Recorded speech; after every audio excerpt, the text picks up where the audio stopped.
Cinema business అంటే అందరికి ఇంట్రెస్టే.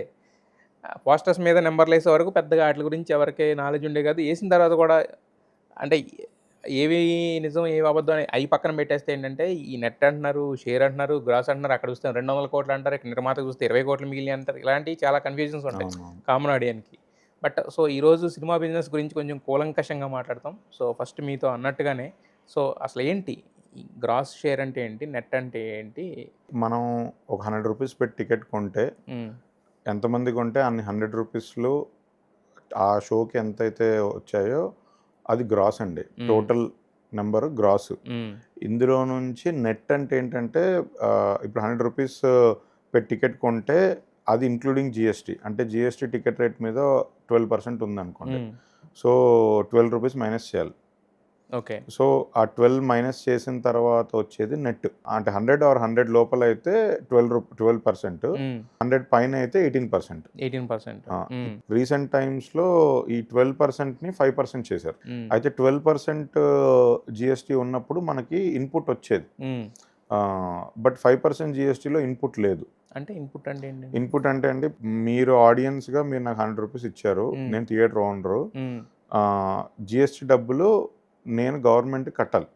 ఇప్పుడు ఈ రూ. 5 వచ్చినప్పుడు ఏంటంటే రూ. 5 యాజ్ ఇట్ ఈస్‌గా గవర్నమెంట్‌కి కట్టాలి. కానీ నేను షేర్ ఇంత అని చెప్పి డిస్ట్రిబ్యూటర్‌కి పేమెంట్ ఇస్తున్నప్పుడు మళ్ళీ నా పాకెట్‌లో నుంచి జీఎస్టీ అమౌంట్ ఇవ్వాలి. ఇంతకుముందు ఏంటంటే 12% ఉన్నప్పుడు ఈ ఇన్పుట్ వస్తుంది. అంటే నేను కట్టాల్సిన జీఎస్టీలో ఆ 12% వాడొచ్చు. 5% అనే దగ్గర వాడడానికి లేదు. అది మామూలుగా సినిమా ఇండస్ట్రీ అనే కాదు, బయట అన్ని గూడ్స్ మీద ఏదైతే 5% జీఎస్టీ ఉందో అది అసలు ఎవరు ఇన్పుట్ క్లెయిమ్ చేయడానికి ఉండదు. గవర్నమెంట్‌కి వెళ్ళిపోవడమే. దీనివల్ల ఆ కింద క్లాసుల్లో ఆ 5% జీఎస్టీది ఈ మధ్య కొత్తగా థియేటర్ వాళ్ళ పాకెట్ నుంచి రొటేషన్ కోసం అని ఒక అమౌంట్ తీసి పక్కన పెట్టాల్సి వస్తుంది. సో, బేసికలీ ఆ జీఎస్టీ తీసేస్తే వచ్చేది నెట్. వాట్ ఎవర్ 12% జీఎస్టీ అవనండి, 5% అవనండి, 18% ఆ అమౌంట్ మైనస్ చేస్తే వచ్చేది నెట్.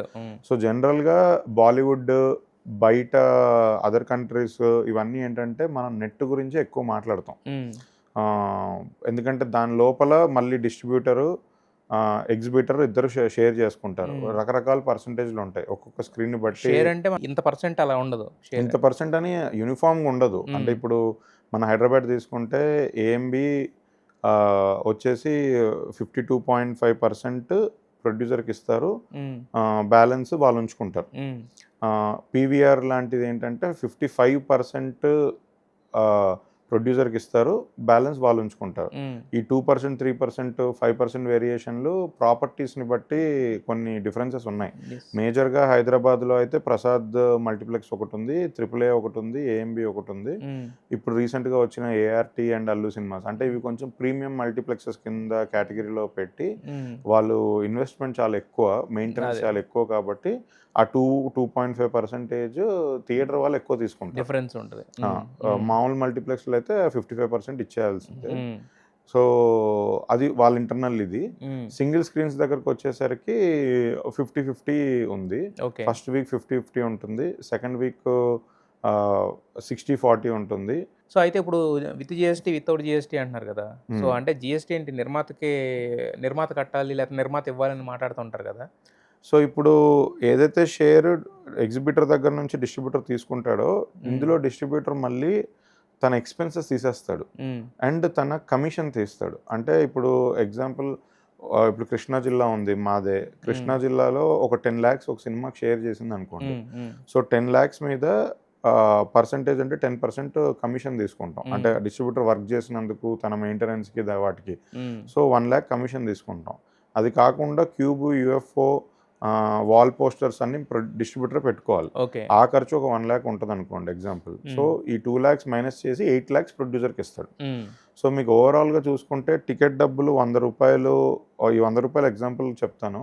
₹100 అయితే జిఎస్టీ ₹18 పోగా ₹82 నెట్ అవుతుంది. ఈ ₹82 నెట్లో 50-50గా ఉంటే ఫస్ట్ వీక్ ₹44 ఏమో ఎగ్జిబిటర్కి వెళ్తుంది, ₹44 డిస్ట్రిబ్యూటర్కి వస్తుంది. ఈ ₹44లో మనం 10% తీసుకుంటే రూపీస్ పోద్ది, ఈ 40 రూపీస్ ప్రొడ్యూసర్కి వెళ్ళాలి. బట్ ఈ 40 రూపీస్లో కూడా ఈ డిజిటల్ ఛార్జ్ ఎక్స్పెన్సెస్ మీద ఒక 2 రూపీస్ తీసేసేయండి, అంటే 38 రూపీసే ప్రొడ్యూసర్కి వెళ్తుంది. ఇది ఉన్న లెక్క. అంటే 100 రూపాయలు కొనే టికెట్లో ప్రొడ్యూసర్ చేతికి వచ్చేది 38 రూపాయలు, నాట్ ఈవెన్ 40% కూడా రావట్లేదు. ఇది ఉన్న అయితే ఇప్పుడు పెద్ద సినిమాలకి ముందే అడ్వాన్స్ కట్టేస్తారు కదా, మళ్ళీ జిఎస్టీ వెనక్కి తిరిగి ఇవ్వాలి అని అంటారు. అంటే ఏం లేదండి, బేసికల్లీ ఇప్పుడు నేను కృష్ణా జిల్లాకి ఒక సినిమా 10 కోట్లు కొన్నాను అనుకోండి, పెద్ద సినిమాల్లోనే ఈ జిఎస్టీ ఇష్యూ ఉంటుంది కాబట్టి నేను పెద్ద నెంబర్తో ఎక్స్ప్లెయిన్ చేస్తున్నాను. 10 కోట్లు పెట్టి కొంటే సినిమా 12 కోట్లు షేర్ చేసింది అనుకోండి, 12 అవసరం లేదు, 10 దాటి నా కమిషన్ ఉంటుంది కదా 20% కమిషన్, అంటే 12, 10 దాటి చేస్తే కమిషన్ ఎంతో కొంత 5% కమిషన్ వర్కౌట్ అయ్యి 10,50,00,000 చేస్తే ప్లస్ జిఎస్టీ ఇస్తారండి. అంటే ఏంటంటే గవర్నమెంట్ ఇది ప్రకారం ఇప్పుడు ప్రొడ్యూసర్ దగ్గర నుంచి డిస్ట్రిబ్యూటర్ పర్చేస్ చేస్తున్నాడు, సో డబ్బులు డిస్ట్రిబ్యూటర్ ప్రొడ్యూసర్ అకౌంట్కి ట్రాన్స్ఫర్ చేస్తున్నాడు. సో ప్రొడ్యూసర్ వచ్చేసి జిఎస్టీ ఇన్వాయిస్ రేస్ చేయాలి. సో దాన్ని ఇప్పుడు సినిమా ప్లస్లో ఉంటే వీడు 10 crores ప్లస్ జిఎస్టీ ఇన్వాయిస్ వేస్తాడు. సో అప్పుడు డిస్ట్రిబ్యూటర్ మళ్ళీ ఆ 1,80,00,000 18% కదా జిఎస్టీ, ఆ 1,80,00,000 మళ్ళీ పంపించాలి డిస్ట్రిబ్యూటర్. పంపిస్తే అప్పుడు ప్రొడ్యూసర్ ఆ 180 తీసుకెళ్ళి గవర్నమెంట్ ట్యాక్స్గా కడతాడు. ఒకవేళ సినిమా నేను 10 కోట్లు కొన్నప్పుడు నాకు వర్కౌట్ అవ్వలేదు అనుకోండి, 8 crores రికవర్ అయ్యింది, నేను ఇంకా 2 crores లాస్లో ఉన్నాను అనుకోండి, అప్పుడు ప్రొడ్యూసర్ దాన్ని 10 crores ఇంక్లూడింగ్ జిఎస్టీ చేస్తాడు. ఇంక్లూడింగ్ చేసినప్పుడు ఆ పర్సంటేజ్ ఇది క్యాల్కులేట్ చేస్తే, రివర్స్ క్యాల్కులేషన్ చేస్తే 1.5 crore జిఎస్టీ ఇన్పుట్ మనకు వస్తుంది. అంటే ఆల్రెడీ మనం కట్టిన డబ్బుల్లోనే రిటర్న్ మనకి జిఎస్టీ ఇన్పుట్ వస్తుంది. సో కొంచెం పెద్ద ఇప్పుడున్న ప్రాక్టికల్ పరిస్థితికి ఏంటంటే ప్రొడ్యూసర్స్ మళ్ళీ డిస్ట్రిబ్యూటర్లు ఇస్తారో ఇవ్వరో అని చెప్పి ఇంక్లూడింగ్ జిఎస్టీనే లాగేసుకుంటున్నాం. బట్ అది ఇంక్లూడింగ్ జిఎస్టీ అని డిక్లేర్ చేయట్లేదు. అంటే హానెస్ట్గా చెప్పాలంటే మొన్న ఓజీ సినిమాకి దానయ్య గారు డిక్లేర్ చేశారు, వాట్ ఎవర్ నువ్వు కట్టే డబ్బులు అది ఇంక్లూడింగ్ జిఎస్టీ అని ముందే డిక్లేర్ చేశారు.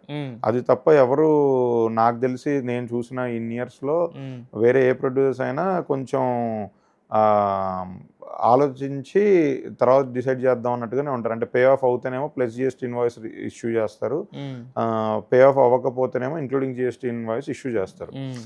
అది మ్యూచువల్గానే జరుగుతుంది. అది అగ్రిమెంట్లో ఏమి ఉండదు కదా, అగ్రిమెంట్లో ఏమి ఉండదు, అది జస్ట్ రిలేషన్ మీద జరిగే అంతే రిలేషన్షిప్ మీద జరుగుతుంది. ఇంక్లూడింగ్ జిఎస్టీ ప్లస్ జిఎస్టీ అనేది రిలీజ్ తర్వాత ఆ డిస్ట్రిబ్యూటర్ లాభం చేసుకున్నాడా నష్టం చేసుకున్నాడా దాన్ని బట్టి, నష్టం చేసుకుంటే జిఎస్టీ ఇన్పుట్ ఇచ్చేస్తారు, లాభం చేసుకుంటే ఎక్స్ట్రా డబ్బులు జిఎస్టీకి తీసుకొని బయట కట్టించుకుంటారు. బట్ అక్కడ కూడా డిస్టర్బెన్సెస్ వస్తూ ఉంటాయి కదా, ఇప్పుడు కొన్ని సినిమాల విషయాల్లో అందరు ప్రొడ్యూసర్లు ఇవ్వాలని కూడా లేదు కదా. అదే ఇప్పుడు లాస్ట్ ఇయర్ ఒక పెద్ద సినిమా రిలీజ్ అయ్యి ఒక 30% లాసెస్లో ఉంది. సో టెక్నికల్గా ఇప్పుడు నేను చెప్పిన దాని ప్రకారం ప్రొడ్యూసరు డిస్ట్రిబ్యూటర్లకి జిఎస్టీ ఇన్పుట్ ఇచ్చేసేయాలి, అంటే కట్టిన అమౌంట్కి ఇంక్లూడింగ్ జిఎస్టీ చేసి ఇన్పుట్ ఇవ్వాలి. కానీ తన దగ్గర ఇప్పుడు అమౌంట్ లేదు, తన రిలీజ్ టైంకే చాలా ఇబ్బందులు పడి ఉన్న డబ్బులు అవి ఇవి చేసి ఫైనాన్స్ క్లియర్ చేస్తే స్టిల్ ఫైనాన్స్కే పెండింగ్ ఉండి రిక్వెస్ట్ చేసుకొని టెంపరీగా ఓటీటీ డబ్బులు వచ్చినప్పుడు ఇస్తామని ఏదో చెప్పి రిలీజ్ చేశారు. సో ఇప్పుడు తనకి డిస్ట్రిబ్యూటర్లు అందరికీ ఇన్పుట్ జిఎస్టీ ఇవ్వాలంటే ఒక 25 కోట్లు కట్టాలి. అంటే తన గవర్నమెంట్ కడితేనే ఇక్కడ ఇన్పుట్ జిఎస్టీ వస్తుంది. సో అది ఇచ్చే పరిస్థితి లేదు. సో అవి ఇష్యూస్ జరుగుతున్నాయి. ప్రొడ్యూసర్ ఒకవేళ కొంచెం జిఎస్టీ అమౌంట్ రిటర్న్ ఇచ్చే సిచ్యువేషన్లో ఉంటే ప్రాబ్లం లేదు, బట్ తను అప్పటికే ఇబ్బందుల్లో ఉండి కష్టాల్లో ఉండి చేస్తే ఇంకా ఇన్వాయిస్లు కూడా రావట్లేదు. అలా అది ఉన్న ప్రాబ్లం అంటే డిస్ట్రిబ్యూటర్స్ ఒక రకంగా కష్టకాలం అని చెప్పుకోవచ్చు. ఇవితో అంటే పెద్ద సినిమాలకే విత్ జిఎస్టీతో కడితే కనుక గవర్నమెంట్ జిఎస్టీ డిపార్ట్మెంట్ వాళ్ళకి 100 పనులు ఉంటాయి కాబట్టి ఓన్లీ సినిమా ఇండస్ట్రీ కోసం అంటూ ఒక వింగ్ ఏమి ఉండదు కాబట్టి ఎప్పుడో 1 yearకి ఒకసారి వాళ్ళు రియలైజ్ అయినప్పుడు అదేంటి ఇంత ట్రాన్సాక్షన్ జరిగి ఇంకా జిఎస్టీ కట్టలేదని వస్తే అప్పుడు ప్రొడ్యూసర్ మీద ప్రెషర్ ఉంటుంది తప్పించి ఇమ్మీడియట్గా సినిమా అవగానే ఎవరు జిఎస్టీ ఇన్పుట్లు వచ్చాయా రాలేదా కట్టారా లేదా అనేది పెద్ద చెక్ చేయరు. దానివల్ల ఇక్కడ నష్టపోయిన డిస్ట్రిబ్యూటర్లకి తొందరగా రిఫండ్ రాక డిలే అవుతూ ఉంటుంది.